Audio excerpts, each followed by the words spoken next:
So whatever happened to Radio for Peace International? This was a small shortwave radio station set up by James and Deborah Latham and Max Loeffler. Their project was born in the US state of Oregon in 1985, and within 2 years they were on the air from the campus of the University of Peace in Costa Rica. They grew slowly, increasing the power of the station, peaking in 1995 when they also ran peace journalism courses. Okay, hold your breath. In 2002, I went with broadcast colleagues out to the campus in Ciudad Colón, 25 kilometers west of San Jose. The setting is just spectacular. If you ever get the chance to visit that part of Costa Rica, do so. It's full of microclimates, so you never get bored with the surroundings.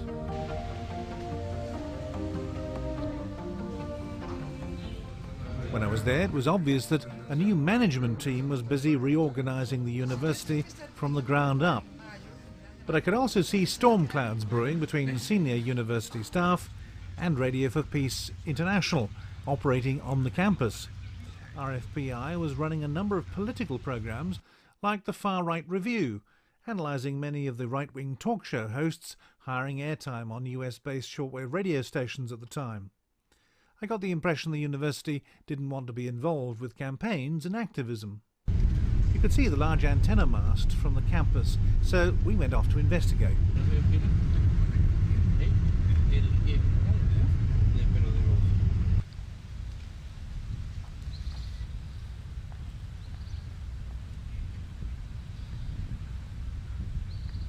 You were saying about how much do you produce here? About 20-25% of the programs are produced here. And then we have independent producers that live wherever in the world. And fortunately with the internet now, you can send programs via the internet. Isn't that amazing, you know?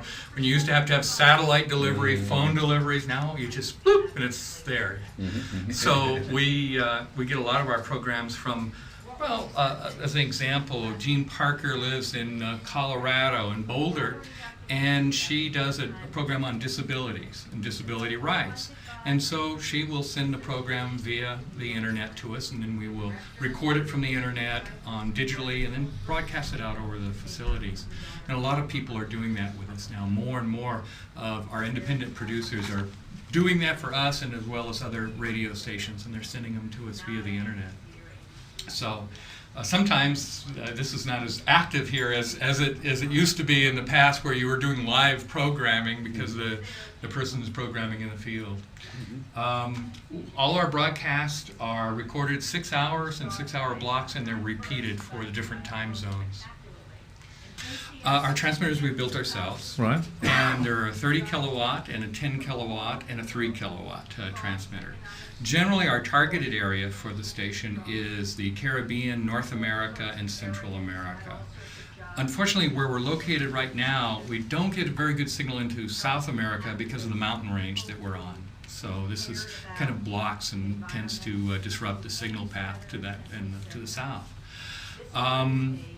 The transmitters are located just over here, about 100, 200 meters away. They're not very far.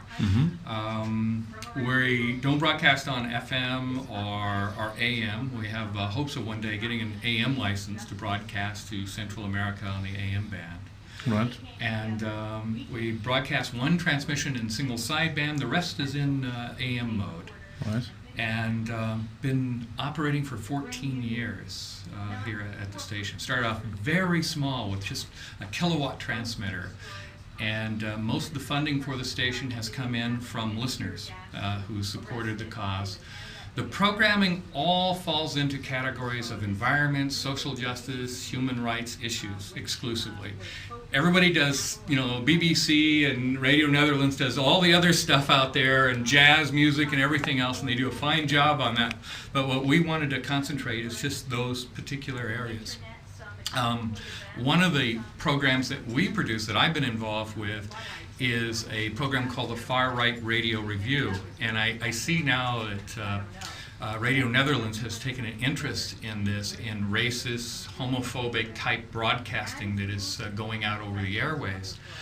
And what we started to notice was some stations, mostly licensed in the United States, some unlicensed actually stations in the US as well, broadcasting extreme racist, programming, anti-Semitic, racist programs, often sponsored by groups such as Aryan Nations and the Klan and others.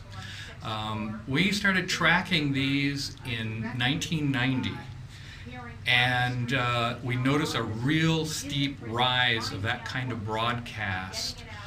In 1995, when the Oklahoma City bombing happened, Timothy McVeigh was a shortwave listener. He tuned into these programs on a nightly basis for hours and hours and hours at a time. So this has continued to this day and still is broadcasting out there over the airways a tremendous amount, some 40 radio producers on some 6 radio stations in the United States that can be heard around the world. So what do? Do you try and counteract that, or are you? We do. We first off explain who these people are, and who they're connected with, because when they first came in, listeners only knew them as, Kurt Saxon sitting in his rocking chair in Alpena, Arkansas, doing a radio program on survivalism. And they didn't know that Kurt Saxon was involved with the Ku Klux Klan. They didn't know that he was a neo-Nazi. They didn't know his background. So one of the things that we do is look at their backgrounds and who they're connected with and what groups, extremist groups they're connected with. And then we look at what they say, who's being targeted by those groups. That material that we produce here of our monitoring actually goes into a radio program, but it also goes into media elsewhere. The New York Times has ran our material. Recently, I don't know if you're familiar with the Southern Poverty Law Center in the United States, but this is a large advocacy group that fights racism in the United States, specifically against the Klan. And we're writing articles for them. Even the U.S. government has asked us for material. The State Department and the Attorney General has used our material to prep the president in some of the hate speech. And you may remember a particular segment that President Clinton said, where he talked about hate speech and how hate speech can push people over the edge with these broadcasts. And this was using the material that we had presented to him, the research material about these hate broadcasts. That's what he was referring to as the shortwave broadcast. Now you're based here.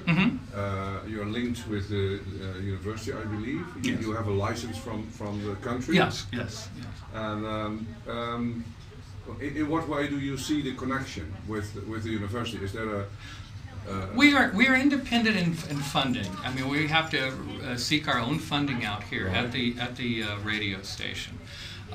Initially, the radio project started off as part the university and part our organization in the United States called Earth Communications. It's a non-profit organization.